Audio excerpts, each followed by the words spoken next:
ପିରିକାମାହା ଅଞ୍ଚଳରେ ହାତୀପଲ ଖାଇଲେ କଦଳୀ ଓ ନଷ୍ଟ କଲେ ଗଛ। ଘୁଦେଗିରି ପିରିକାମାହା ଗ୍ରାମରେ ହାତୀ ଉପଦ୍ରବ ଦେଖିବାକୁ ମିଳିଛି।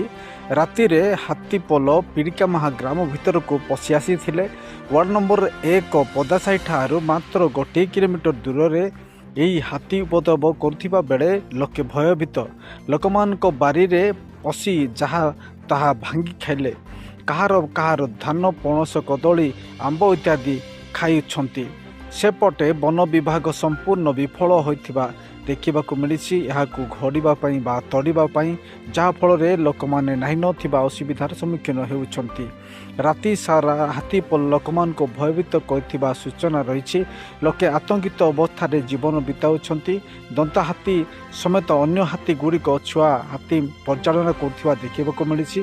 ବନ ବିଭାଗ କର୍ମଚାରୀ ସେମାନଙ୍କୁ ଲାଇଟ୍ ଦେଖାଇ ତଡ଼ିବା ପାଇଁ ଚେଷ୍ଟା କରୁଛନ୍ତି। ଏହି ହାତୀମାନଙ୍କର ଯଥାଶୀଘ୍ର ତଡ଼ିବାର ବ୍ୟବସ୍ଥା କରାନଗଲେ ଆଗକୁ ବହୁତ କିଛି ଅସୁବିଧା ବା କ୍ଷୟକ୍ଷତି ହେବାର ସମ୍ଭାବନା ଅଛି ବୋଲି ଆଲୋଚନା ହେଉଛି।